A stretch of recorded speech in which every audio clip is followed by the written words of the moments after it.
Good morning, everyone. My name is Dr Zanella. I'm PGI3 in General Surgery at the Hospital Adão Pereira Nunes in Rio de Janeiro. Today, I'm going to present a trauma case that our team received in the ER. The objectives of this presentation are to understand the difference between the left and the right side, how to interpret X-ray, an X-ray, and where to go first, thorax or abdomen. A 47-year-old woman was admitted to the ER on February 2nd with a penetrating gunshot wound in thoracoabdominal, penetrating thoracoabdominal gunshot wound.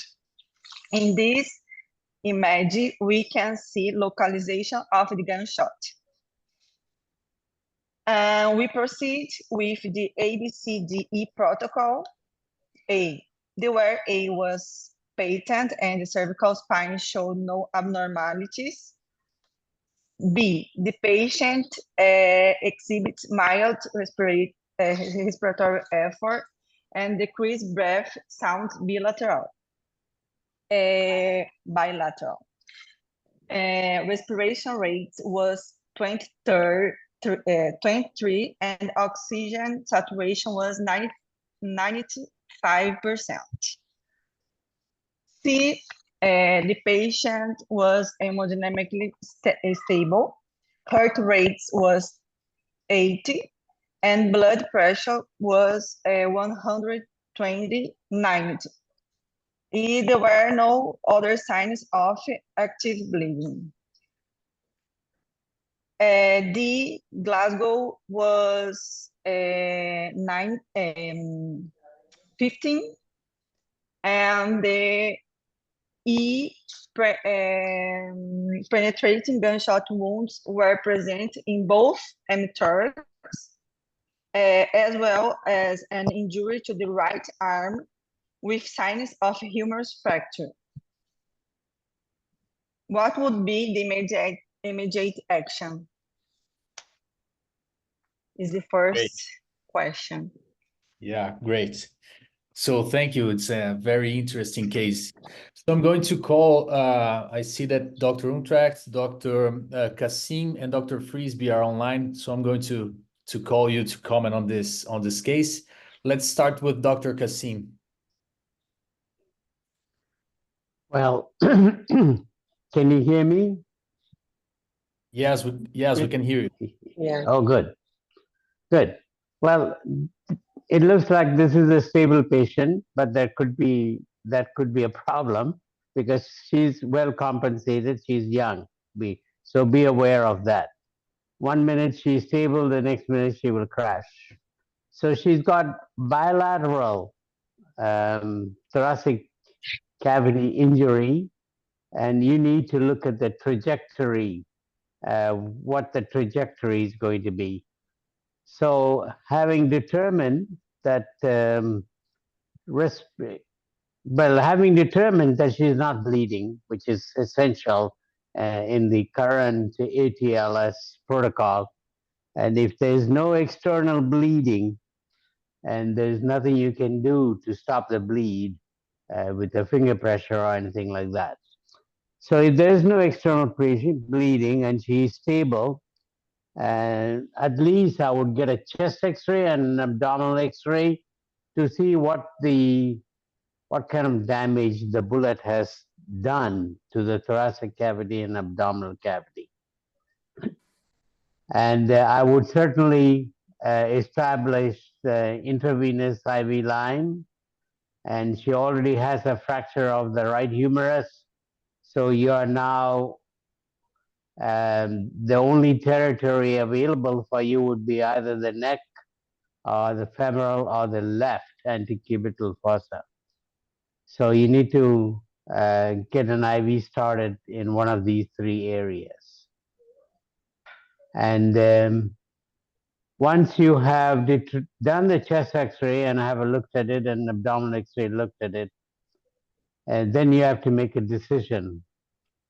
This is a penetrating injury, and chest cavity is involved, abdominal cavity may be involved, may not be, and then you have to make determination which cavity that you want to address first.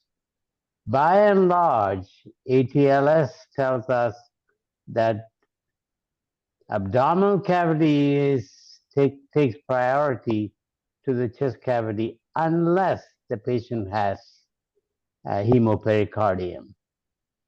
And if the patient does have hemopericardium, then it is mandatory that you go into the chest first. At the same time, you should also record bilateral pulse, pulse pressure, and to see if we can establish flow in both arms and indicating that there is no other vascular injuries anywhere. And sometimes these bullets ricochet from one area to the other. Be aware of that, that you may think that it is a straight linear line. Bullets sometimes don't go in that direction. They do zigzag and may end up in some other place that you never expected. I know of a case, somebody who was shot in the chest and the bullet was in the left ankle. And strange, but things like that can happen sometimes. So be aware of that. Thank you. I will let other people chime in. Great, great. Dr. Frisby, would you agree with Dr. Kassim? Everything he said, but I would go a little bit further. And, you know, I've been fooled a lot of times. I would go ahead and put bilateral chest tubes in there. Frankly, when I was in Brazil, it was routine. There's a lot of action. At any rate, that's my everything he said is correct, and I enjoyed his comment with regard to finding the fragment in the ankle. That's obviously an embolism, but the point being, first thing I would do after all that is put bilateral chest tubes in, and then determine by how much this patient's pouring, if at all. Then you can make your determination as to since you have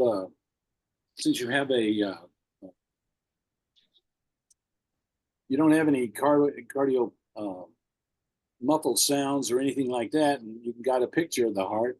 And if you're not pouring, then I'd be fairly safe to say, let's just take care of the chest. But if it's pouring and the abdomen is swelling, or you have any telltale signs of abdominal entry, that would put me on my heels as to whether or not, since I don't have a cardiac involvement, whether or not I should be in the abdomen first. But that's all I've got for you. Great, thank you. Dr. Untrak, so we have a patient, and it seems that we have a through and through gunshot wound from one side to the other. And Dr. Kassim and Dr. Frisby already mentioned their concerns regarding the chest injuries and also maybe a cardiac injury. So how would you assess this patient in terms of both lung injuries and maybe be concerned about the transmediastinal trajectory of this bullet? Yeah, so first of all, I agree with both the comments of Dr. Kassim, Dr. Frisby. They're all reasonable, especially, you know, if the patient's in respiratory distress, shot on both sides, bilateral chest tubes, cut first and then ask questions later. I think that's reasonable. In this case, were there any exit wounds? There are 3 entry wounds, but there was no comment about exit wounds. So I would ask the young doctor about that. Were there exit wounds on the back? No, nothing in the back. Okay, so, and I don't know that there was any transmediastinal wound. If there was, it was a great shot because the patient is in pretty good shape right now. But what I would do, you know, the IVs, you know, left arm and one other site, you know, above the gunshot wound, either the jugular internal or external jugular or subclavian, whatever, on the right side, or the groin. But I would then start with the EFAST because you can determine whether there's a pneumothorax on either side or a hemothorax before the chest X-ray machine has even been wheeled over to the patient, and especially if you don't have a digital X-ray where you see the image immediately on the screen at the bedside. So, if you have to take the cassette back to process it, that's more reason to do the EFAST, and you can immediately see or confirm that there was a pneumothorax or hemothorax, and then proceed with chest tubes as needed. And if it's a totally normal exam, it'd be reasonable if the patient needed a laparotomy to put in prophylactic chest tubes anyway, because especially on positive pressure ventilation, a tension pneumothorax can develop, especially on the left side, based on the location of the bullet. That's likely to be thoraco-abdominal. In other words, through the abdomen, across the diaphragm, through the lung, and then wherever the bullet ended up. So you'd have to be worried about that. So the EFAST would give you an idea if there's any blood accumulating around the spleen, if the spleen has been disrupted, or other signs. So I would start with the EFAST and then see what that showed before making a decision about the next step. Excellent. So, Dr. Akemi, Dr. Ramos, we are excited to know what happened next. Okay. Where is my presentation? Okay. Here. Okay.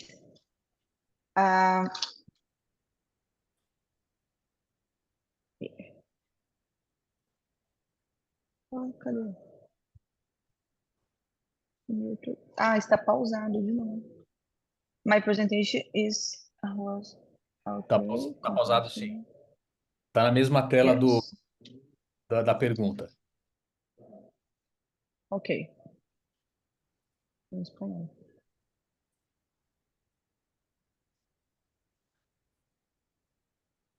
Não sei.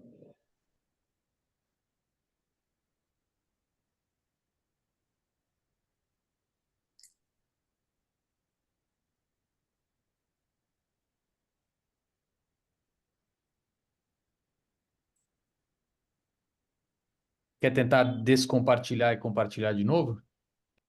No, I don't know why it's paused.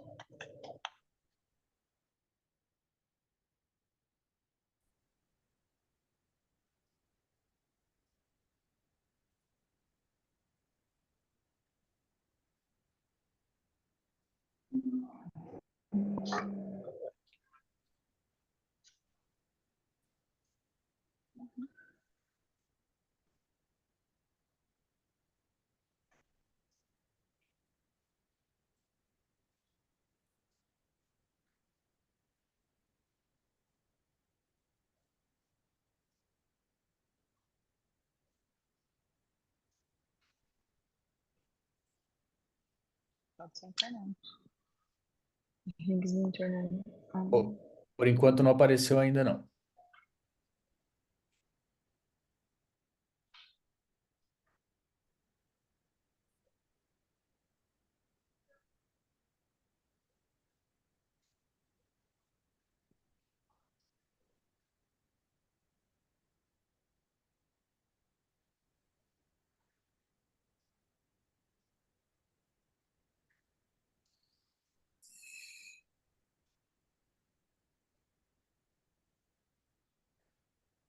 Aqui pra gente Can you até... permit that I share? I'm gonna try it from my phone. Oh, yeah, maybe Kevin can help you. Kevin, can you... Okay. Yeah, I'm It's doing it okay right now. It's done. Okay. It's back now. Well,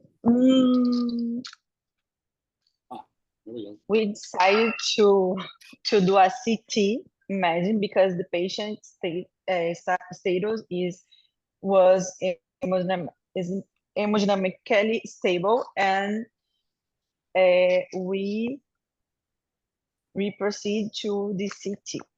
Okay, now is the CT.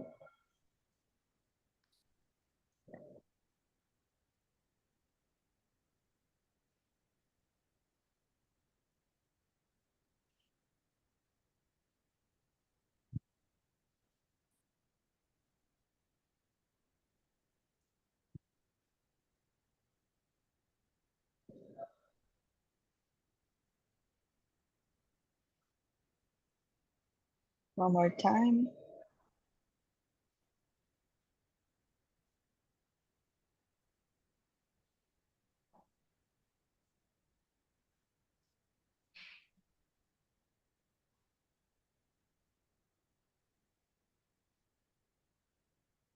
Okay. Okay.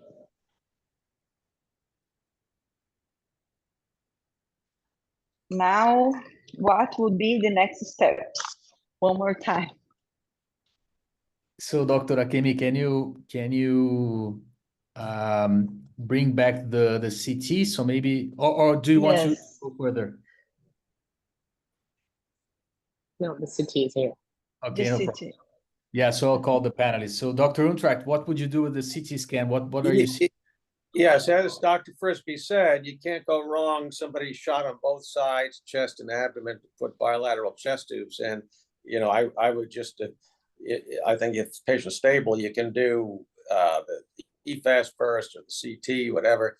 I would have done the EFAST before going to CT, simply so that during the delay, moving the patient, transferring, that she doesn't develop a tension pneumothorax. I think it's always better before the patient leaves the ER, if it's likely that you'll need chest tubes, confirm that, put the chest tubes in. Then if you want to go to CT, that's fine. But she needs bilateral chest tubes. She's got about a 20% pneumothorax on the left and bilateral hemothoraces. So I would put the bilateral chest tubes. And then at first I thought she had a pneumoperitoneum, but I'm not so sure now. And I was looking for that, and then I didn't quite notice if there was any free fluid in the hepatorenal or splenorenal pouches. But run it by again real quick. Keep going.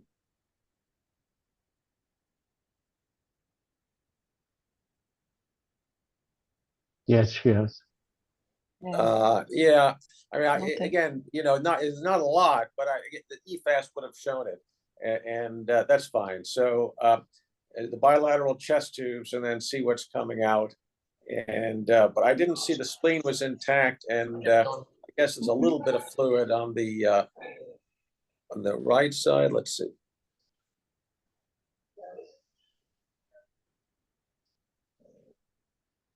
Yeah, not much in the abdomen, but there you go. Mostly in the chest, and I'd still be worried about a bullet traversing the peritoneal cavity on the left side. Excellent. Dr. Kassim, any additional comments? Would you consider treating the left side conservatively, the left hemithorax? No, I would not. When I see something like this, I would like to put bilateral chest tube, but make sure you put the chest tube in the right place, which will be basal, because that's where you want to drain the hemothorax. At the same time, you may decompress the pneumothorax at the same time. The pneumothorax is very small, and I probably won't be so concerned about it, but I certainly would do bilateral chest tube like Dr. Frisbee and Dr. Untrak have mentioned. And as far as the abdomen is concerned, I'm not so impressed with the finding of what's going on in the abdomen at this moment. I think I would I would decompress the chest cavity and watch the patient to see how she responds, and then do serial examination of the abdomen to see if the patient becomes symptomatic in any way. And if I have any doubt, I wouldn't be I wouldn't be opposed to doing a repeat CT of the abdomen in about 4 to 6 hours, if warranted. but I think the patient will declare rather quickly that if there's something in the abdomen at this moment. Thank you. Great, thank you. Dr. Frisbee, 2 questions for you, sir. Would you do Oh anything? God, I hate questions. Go ahead. Would you do anything with the abdomen in this like looking at this CT? Would you get this patient to the OR for any procedures? You And know, the question for the that thorax. question is interesting. I believe Kasim is on the right track, and I think I might want to just wait for the spleen to pop. Just wait for the spleen to declare, hey, I've got a hole in me, or the splenic capsule, let's go. You can do that if you've got a pretty good staff and they know what to look for, or you're doing it yourself. Otherwise, I might be tempted to see for myself. Now, what's your second question? No, so the second question would be, how would you treat the thorax? Would you consider doing a pigtail catheter, or would you do a large bore? I got you. Where's the? How long has it been since the injury? A few hours. 2 hours? Yeah, Just 2 hours. approximately. Yeah. Well, that hemothorax is still liquid at this point, so you might be able to get it out with a pigtail. But so it's turning to jelly as quick as you can do anything. But you can try that at this point, unless you want to just go ahead and do a thoracostomy and suction all that stuff out, because it'll soon turn to jello, and you won't be able to get it out with a regular vacuum. That's all I've got. Great, thank you. Yeah, Dr. Untracht just mentioned in the chat that there are no metal parts in the CT scan, so probably there are no fragments and no other particles of the bullet. So, Dr. Akemi, I think you can proceed.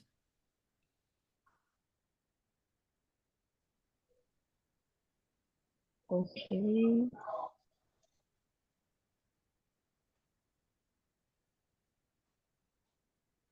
What will be the next steps? The next steps was bilateral chest tubes, air leak present, and each drain contains less than 400 milliliters of blood. And this is the X-ray after the chest tube. Okay. The initial lab is this one. With Hemoglobin 7, Brits 20, leukocytes 7,000, and platelets 77,000. Okay.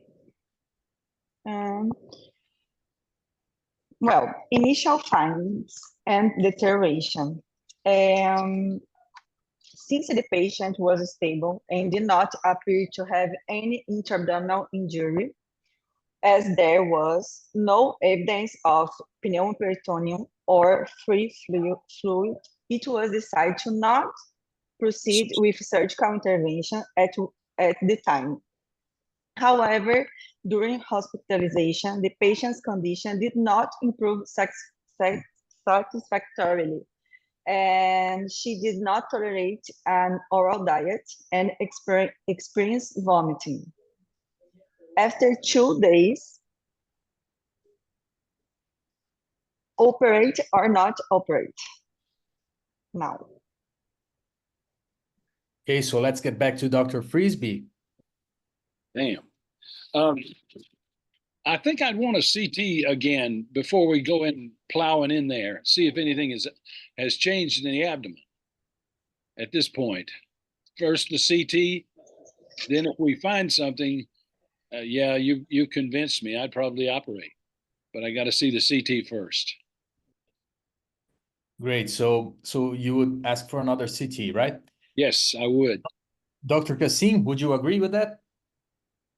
First, I would re-examine the patient, and I'm hoping that I have done a very thorough examination every 4 to 6 hours, and I'm keep an eye on this patient myself, not not follow some other people's examination. And my examination should tell me what I want to do next. If the patient is exhibiting peritoneal sign, I don't think I would like to do another CT. I think I would go to the operating room. But if the examination is equivocal, then I agree with Dr. Frisbee. I may want to get another shot at the abdomen to see what changes that I'm observing at this moment. Great, thank you. Dr. Untracht, from the CT, Yes, I'm go sorry. ahead. No, I was just going to ask you that from the CT scan, it seems that the trajectory of the bullet was confined to the thorax, I mean, to the bilateral thoracic cavities. We could not see any trajectory passing through the spleen or the liver. So would you still consider that this might have a intra-abdominal injury in this case? Absolutely. And so I agree, especially with Dr. Constant, whenever the patient's condition changes, of course, do a physical exam. So as part of the physical exam, I would want to know the vital signs, then, listen to the chest, the abdomen, feel for tenderness. But as part of my physical exam, I always do an ultrasound of the abdomen. That's really part of the physical exam. It's like your stethoscope. When you listen for bowel sounds, it's just another stethoscope. So I would certainly do that, looking for a change from before. And then if the patient's vital signs remain stable and you wanted to have a more precise idea of exactly what's injured, solid organ versus a hollow viscous, fine if the patient's vital signs are stable. But if she's tachycardic, now a little hypotensive, and if she's acidotic, then based on the findings of the physical exam and the ultrasound, if there is an acute abdomen, I would bypass the CT and go straight to the operating room, intravenous antibiotics, and then straight to the OR. But I would not say, well, it couldn't be the abdomen because based on the CT, the bullet couldn't have gone in the abdomen in the face of unequivocal evidence that there's something wrong in the abdomen. So that's famous last words. I'm sure there are many a surgeon who found themselves sitting in depositions and said, geez, I should have just do the CT and go to the OR. I never again. There you go. Nice. So we have a lot of options here. Let's see what Dr. Akemi and Dr. Flavia did with this case.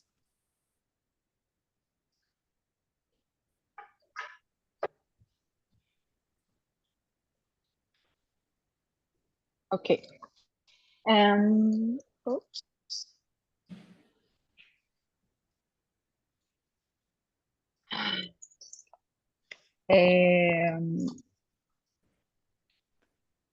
After 2 days, an upper digestive endoscopy was performed, which revealed a diagnosis of esophageal stenosis in the distal third, but without evidence of esophageal injury.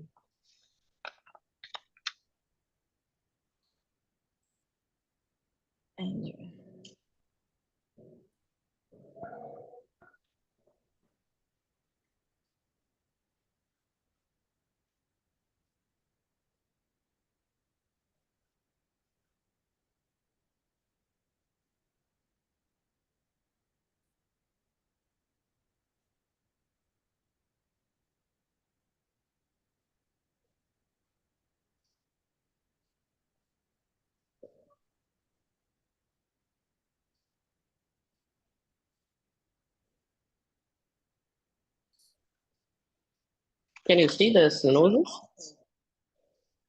Yeah. So I think that we saw some blood on the esophageal lumen, and Yeah, but we didn't see any injuries. okay, so no injuries in the upper GI and only a stenosis in the esophageal area, right? Yes. Exactly. Exactly. It's curious. Yeah. But the patient maintained fluctuation cytomatic drains with a decreasing output on the right and increasing output on the left daily, especially after the introduction of an oral diet on during 50 of hospitalization.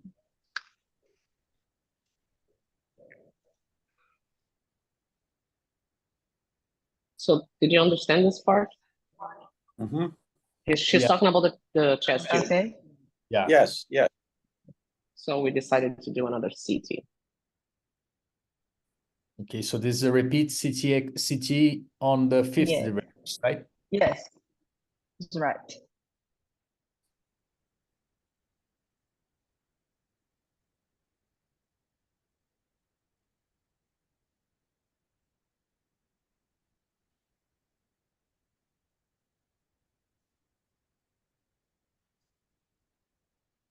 Hmm?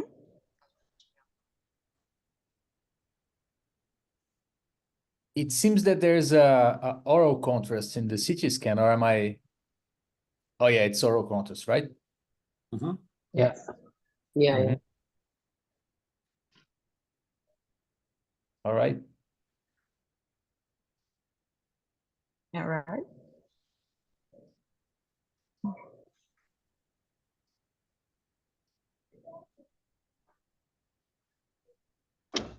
Someone in the chat just mentioned the possibility of Say it, don't say it.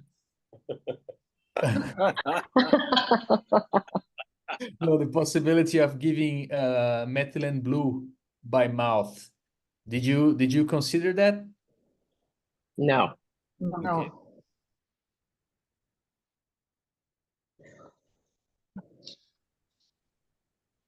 Now, where to go first, thorax or abdomen?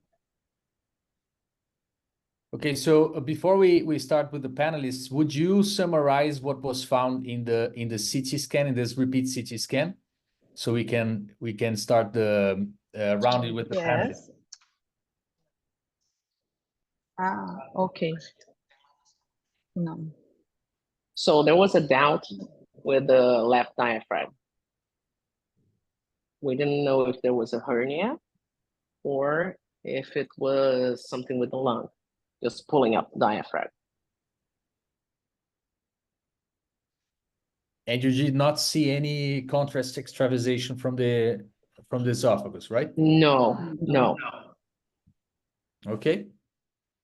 Okay, Dr. Untracht, what would you do? Well, in this- yeah, the person that wrote methylene blue, I think, and say difference left and right, and an increased output, and the output was clear, serious, or whatever. But I was thinking of thoracic duct injury, which would, although thoracic duct is more on the right side, and I wouldn't expect a gunshot wound to just nick the thoracic duct and don't do any more damage. But that CT scan looks like the stomach posteriorly, and I don't know. That's a transverse section, I assume. Is that right? The image on the left, transverse. Yes, it is. Yes. Okay. Yeah. So I think you're thinking of herniation. So it depends on how you feel more comfortable. I think something like that you can probably, and based on where the bullet was, I think you can very easily fix this laparoscopically if that's all there is. The patient was fine at first, then started vomiting. So, like Dr. Frisby said, wait to see if the spleen pops, but in this case, wait to see that the diaphragm pops and something goes through. So, if the drainage was limited, increased drainage, but not pouring out. And like the doctor in the chat said, if you gave methylene blue and it didn't come out the chest tube, then that would rule out a thoracic duct injury. And I would just, if the patient has stable vital signs, I would consider going to the operating room, doing a laparoscopy, reducing the stomach, and then saying if you have a hole that needs to be repaired, then you can repair it laparoscopically. If you don't do a lot of those, you don't feel comfortable doing that, you can always do it open, or I think you might want to, if you're lacking in a lot of laparoscopic experience, I would still start laparoscopically with a stable patient, and you'd probably be surprised that you can probably easily suture that diaphragmatic defect laparoscopically, and patient would have a swifter recovery. So the color of the drain was getting darker. What darker? What? Like old, like bile, or Brown? Brown. like poop, like poop. Okay, well there you go. So that's not it's not a thoracic duct injury. So it's stomach or bowel. Still, I think you can do it laparoscopically, or if you're really concerned, you can go into the chest, see what's there, contain any spillage. If there's poop coming out into the chest, you don't want it to go in the abdomen. I can understand if you want to do it that way. So you can potentially repair a colon injury if it's this loop of distal transverse colon. You could potentially repair it through the chest, and then wash out the chest, reduce it, repair the diaphragm, and if you had to do a resection, potentially you could do it limited resection through the chest, and reduce the contents, repair the diaphragm, or you might, if it's a bad injury, at 2 days, you might want to give her a colostomy, in which case you'd probably wind up opening the abdomen. So you have a number of choices. If there's poop coming out the drain in the chest, the belly's fine, I think I might be tempted to first go through the chest. Great, thank you. Dr. Kassim, would you agree with the route? I would take a different route altogether. First, I don't like methylene blue for esophageal injuries if you're suspecting. I think I go straight for gastrographic study. That'll tell me 90% of the time if there is any injury there. And if I don't see it, and if the output from the right chest or left chest, whatever it was, higher, I take a sample of it and have a look at it under microscope, and that'll tell me what's going on in the chest more often than not.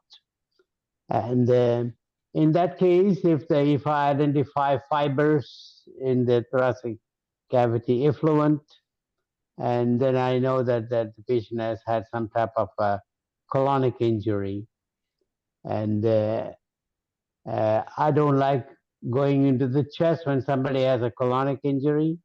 I can easily manage that through an abdominal incision, and I prefer to do a laparotomy. I don't like to do laparoscopy in cases like this because I'm not as good as Dr. Collier. I'm old school. I like to see everything clearly with my 2 eyes so that I can go to bed and go to sleep. So my choice would be do a laparotomy and fix the problem. If there's a small injury, all it requires is 2 sutures. Since we have not been fooling around for more than 6 hours, and the patient is relatively stable, not hypotensive, not in shock, and I will use all the parameters that has been advised in small injury to the colonic area. Just a couple of sutures and call it a day, and irrigate the abdomen carefully. And should I close the wound or not? It all depends on what I have seen in the abdomen. Thank you. Great, thank you. Dr. Frisby, any additional comments? Yeah, I agree with Kassim. He and I are from the old school, and I mean really. Yeah, laparoscopy is all well and good. That's a great thing. But if you can't do it, or if it's something that you'd have to relearn, don't put it out of your mind. Just open the abdomen, find the injury, and repair it. And I will say everything else he said is correct. Wash that abdomen out and wash that and find that hole. If there's a hole in the diaphragm, you're going to have to find it. and close it directly. Then you can wash out the chest cavity. But at this point, that's what I would do. Great, great. Thank you. Dr. Hakemi, I think we can proceed. Tell us what you did. Okay. Oh, a video laparoscopy was performed. Of course.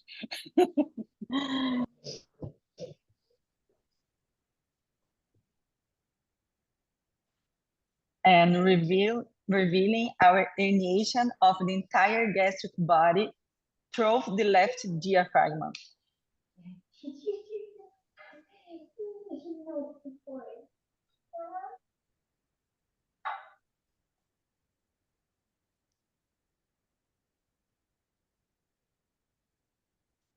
And The reason why the after- chest tube color changed. yes, after reducing the herniation, an extensive area of necrosis with perforation in the entire gastric wall was observed. And this led to the conversion of the surgery to a total gastrectomy with Rook's and E reconstruction.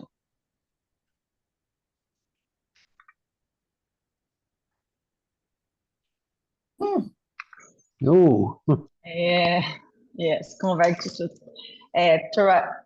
thoracic lavage performed via abdomen to abdominal gastric and just drain placed under direct visualization, and we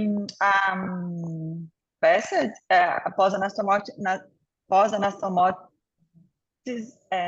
anastomosis. Nasogastric tube was also inserted.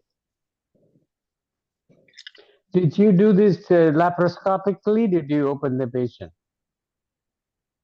They converted This No, We converted laparotomy. the surgery. Laparotomy. You did convert. We initiated yes, we convert.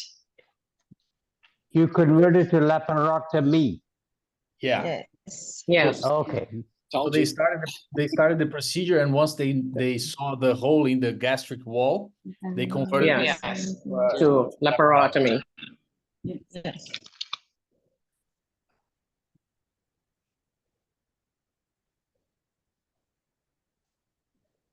And okay, and this lab It's just the lab, but there was was- nothing important. No leukocytosis. She was still anemic, but nothing very important. okay. The patient developed an empyema in the left thorax, which was treated conservatively with intravenous antibiotics and respiratory physiotherapy. From an abdominal perspective, she showed a good tolerance to an oral diet. She was discharged on postoperative day 15 with a 13 with a Heimlich valve and continues to have outpatient follow-up. This is the empyema.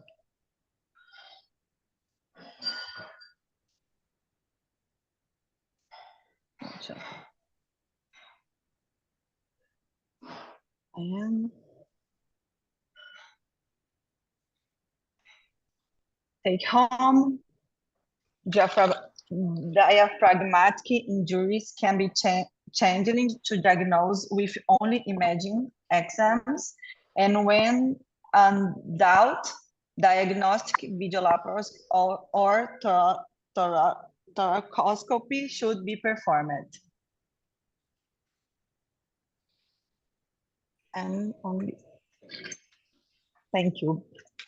Great, thank you very much for the presentation. So, Dr. Frisby, I want to call you for the comments after the surgery and any additional comments that you wanna give us. Well, the comment about, well, what color was it? Well, it was brown. That's very cagey, very cagey. It's a great case. It's a really good teaching case. Gunshot wounds do funny things, and if you have a small hole in the diaphragm, when that negative pressure goes on, it'll suck that gastric pouch right up in there, and it'll stay there. It'll get stuck. As a result, I can't imagine that you wouldn't have gastric necrosis. You did a very, very good job at it, as I can see. Very good. And I'm glad you converted, because it's just from my look at it, it's just a headache. Why fight yourself? And it's easier, technically, to get your hands on what you're going to resect. That's my only comment, and a very, very excellently done case. Thank you. Thank you, Dr. Frisby. Dr. Untracht, every time that we see gastric or intestinal contents spilling into the thoracic cavity, it's we perceive that this is a nightmare for the next days, right? So the team was concerned with that, because they did a extensive lavage of the thoracic cavity. But what is your experience with these empyemas coming from intestinal or gastric leakages? What would you do? Is it any different from a pneumonia empyema, for example? Yeah, I don't have a lot of experience with visceral perforation in the chest. I've had limited, one duodenopericardial fistula. It was unusual. That was into the pericardium, but I think in this case, the brown fluid, so it's either stool or bile. There's probably bilious drainage or old blood that was coming through. And I think, if you wanted to be sure, you could take a sample, gram stain it, see if there are bacteria. You would expect bacteria if it's feculent, and no bacteria if it's gastric. But I guess in this case, they did fine what they did. I get lavage through the chest tubes, and the patient didn't develop a thick peel. It didn't develop a trapped lung. So in this case, the way they did it worked great. So I have a few comments about the case. The anemia is probably pre-existing. In a 47-year-old woman, it could be, from blood loss through menstrual periods, but still, that needs to be worked up. You wouldn't want to save her life doing this only to miss a tumor somewhere. So, and I'm sure you did this, but need to run the GI tract, run the colon. Especially if she has never had a colonoscopy, she needs to have that done as a screening regardless, but a patient who's anemic needs to have that, needs to have a GYN evaluation, and you already took out the stomach. So the pathologist can tell you if there was a chronic lesion, an ulcer, or a polyp that had been bleeding. And then you called it a nasogastric tube. Obviously, that's a misnomer. It's a nasoenteral tube. So at this point, but I know what you meant. How much of the stomach had been destroyed? It sounds like the whole stomach was necrotic. Is that right? There was nothing. Yeah, almost the entire stomach. So how long? So it'd been entrapped maybe for shortly after she came in, and then just necrosed, and that's when she became symptomatic, I gather. So yeah, but the first CT that we showed, we had no idea. Yeah, right. Yeah, no, of course. Yeah, and I think you did the right thing. You followed her, and I think in this case, not to push the issue too much, but you probably could have proceeded to do part of the operation laparoscopically. For example, take down the short gastric vessels laparoscopically. It's a lot easier with that. You put the staplers across, a couple of passes with the endo-GI staplers. That's divided. The stomach is floppy, and then you can separate the omentum and get around the esophagus, and that would speed the operation along, even repair the diaphragm, although it was probably easy for you to do it through the laparotomy. But I think but well done case, very interesting case, and not surprising given where the bullets were, and where did the bullets go? There weren't anywhere in the torso, so I don't know where the bullets went. Did you check the ankles for check the ankles for bullets? I would do that, and the right arm was okay. Just needed a sling or a hanging cast, or no trouble with the vessels or nerves, I gather, right? External fixation. Yeah. Okay. All right. Great case. And who would shoot this nice 47-year-old lady? How did she get? This is Duque de Caxias, Rio de Janeiro. Say it in English. That's the name of the city where we were. But I mean, did she know her assailant? Was it random or what? Usually it's random, but we have a lot of bandits here too. So yeah, when you go home, don't forget to put on your body armor. Yeah. And Dr. Untrecht, we didn't do it laparoscopically because we don't have laparoscopic staples. Yeah. Like that. We have to program a surgery, then we ask for it. Yeah, when you get them, you whatever, you'll be ready. Okay. Nice, very nice. Thank you very much, Dr. Untrecht. Dr. Kassim, any final comments? Well, you did a very good presentation, and I enjoyed the case very much. So there's only one pearl I'd like to give you. When you see a patient with a contamination of the chest cavity, like this patient had on the left side, the current thinking is at that time they insert two chest tubes, one pigtail tube and the other one is a regular chest tube, and they do what is called continuous lavage.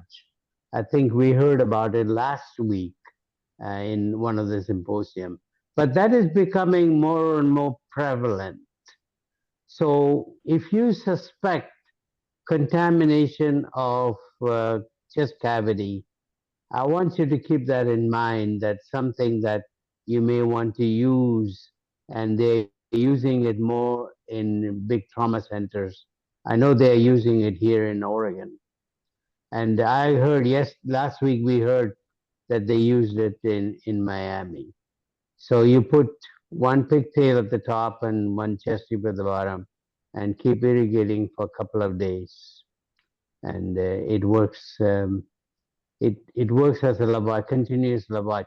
That we used to do that 30 years ago for pancreatitis in the abdomen, similar. And other than that, fantastic case, good educational case. I enjoyed it very much. Thank you. All right. Thank you very much for the comments of the panelists. Dr. Akemi, Dr. Flavia, thank you very much for presenting the case. It was very nice, very interesting. And I hope to see you all next Monday in another session.